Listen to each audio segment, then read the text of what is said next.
The first confirmed planets beyond our solar system were not found around a Sunlike star.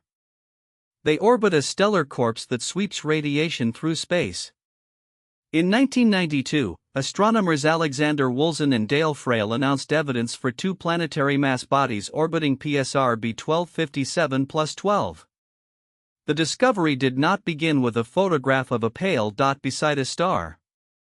It began with radio pulses arriving at slightly unexpected times. PSR B1257+12 is a millisecond pulsar, a compact stellar remnant whose rotation sends beams of radio emission across Earth with extraordinary regularity. If the pulsar moved through space alone, the pattern would be simpler. Instead, its apparent clock shifted back and forth. The source itself was being tugged around a shared center of mass. The timing changes matched two companions moving on separate orbits. Those companions became the first confirmed planets known beyond the solar system. The first secure alien worlds were therefore found not beside a gentle yellow sun, but through irregularities in the signal of a dead star. A pulsar is not an ordinary star flickering on and off. It is a neutron star, the compressed core left after a massive star exhausted its fuel and collapsed. Matter is packed so densely that familiar atomic structure no longer describes most of the object. The remnant can rotate rapidly and carry an intense magnetic field. Radiation escapes in beams anchored to that magnetic geometry. When one beam sweeps across Earth, radio telescopes record a pulse, much as a distant observer sees the flash of a lighthouse. PSR B1257+12 completes rotations in milliseconds. That speed is one reason its pulses can function as a precision clock. Yet the clock exists because the original star underwent a violent transformation. Whatever planets now circle it live around the surviving core of an explosion or collapse that remade the entire system. Pulsar timing turns gravity into a measuring instrument. A planet does not simply circle a perfectly fixed star. Planet and star both orbit their common center of mass. The stellar motion changes the distance that each radio pulse must travel to reach Earth. Sometimes the pulsar is fractionally closer along our line of sight, sometimes it is farther away. The resulting arrival time pattern can reveal an orbital period and constrain the companion's mass. Repeated observations can separate more than one orbit. This is indirect detection, but indirect does not mean vague. The predictions recur on schedule, and competing explanations must reproduce the same timing structure. Wolzin and Frail's analysis found the periodic signatures of two substantial companions. Later work revealed an even smaller inner world. None had to reflect enough light for a telescope to resolve. Their gravity had already written their existence into the dead star's pulses. NASA's current catalog lists PSR B1257+12c, often nicknamed Poltergeist, at about 4.3 Earth masses. It completes an orbit in roughly 66.5 days at a distance of about 0.36 astronomical units from the pulsar. A second outer companion follows a longer orbit and is also roughly Earth-scale in mass. These are not gas giants whose enormous pull would be easy to notice. They are worlds in the broad mass range of rocky planets, detected around one of the least Sun-like objects imaginable. Their orbital architecture also provided a valuable check. Gravitational interactions between the planets affected the timing solution in ways consistent with real bodies. The system was not merely a single unexplained wobble. It was a compact set of orbits, recoverable from the rhythm of radiation crossing interstellar space. In 1994, observations added a much smaller inner companion, now listed as PSR B1257+12b. NASA gives it an estimated mass of about 0.02 Earths, an orbital period of 25.3 days, and an orbital radius near 0.19 astronomical units.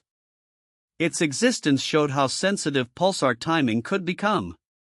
Astronomers were not only detecting planets several times Earth's mass, they could identify a body far smaller than Earth through its gravitational influence on a neutron star. The finding also complicated any simple picture of the system. 3 planets occupy distinct orbits around a remnant produced by stellar death. Their present arrangement had to be explained without pretending that the environment was an ordinary scaled-down solar system. The technical triumph was exquisite. The setting it revealed was hostile, ancient, and difficult to reconstruct. The hardest question is not whether the timing signals are real. It is how planets came to be there. One possibility is survival. Some material or worlds may have endured the star's earlier evolution and the event that produced the neutron star. That scenario faces severe demands, because mass loss and energetic radiation can disrupt or unbind an existing system. Another possibility is a second generation. Debris left by the stellar event, or supplied through a later interaction, could settle into a disk and assemble new worlds around the remnant. NASA's Spitzer observations of a dusty disk around another pulsar showed that planet-building material can exist near a dead star, but that does not prove the history of PSR B1257+12. Survival and rebirth remain hypotheses. The observed facts are the pulses, the orbits, and the masses they imply. The origin story is still being inferred from what the catastrophe left behind. Calling these objects planets can invite the wrong mental image. A pulsar does not provide the steady visible warmth of a main sequence star. Its environment is shaped by high-energy radiation and charged particles. NASA describes the PSR B1257+12 worlds as exposed to continuing radiation from the stellar remnant. Artists sometimes imagine powerful auroras driven across their skies, but no camera has seen their surfaces, atmospheres, or weather. Their composition is not directly known. What can be said is narrower and more unsettling. Bodies with planetary masses maintain stable orbits around an object created by stellar collapse, while beams of radiation sweep through the system. The first confirmed exoplanets did not immediately expand the catalog of possible Earths. They expanded the definition of where a world could persist.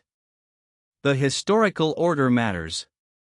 In 1995, the discovery of 51 Pegasi b around a Sun-like star transformed public understanding of exoplanets and opened the familiar era of radial velocity searches. But the pulsar planets came first. For several years, the only confirmed planetary system beyond our own was one that seemed almost perversely unlike it. That sequence warned astronomers against allowing expectation to define discovery. Planet formation, survival, or reassembly had produced recognizable orbital bodies in a place that traditional habitability would reject. The result did not mean planets must be common everywhere. One system cannot establish that. It did show that nature could build, preserve, or rebuild them under conditions nobody would choose as the obvious starting point for a search. PSR B1257+12 remains a system known through precision rather than pictures. Radio pulses leave a rotating neutron star, cross the darkness between stars, and arrive with deviations small enough to expose the gravity of unseen worlds. The method is a reversal of ordinary imagination. We usually picture planets by their light, a crescent, a cloud deck, a point crossing a bright disk. Here the evidence is lateness and earliness in a signal from a stellar corpse. The planets may be survivors, or they may have condensed from a second disk after the first system was destroyed. Their surfaces remain unknown. Their existence does not. The dead star keeps time, and 3 worlds disturb that time in repeatable ways. The first confirmed exoplanets were discovered because even after a star's death, gravity continued arranging matter into orbits. How many other planetary systems began only after their first worlds were erased?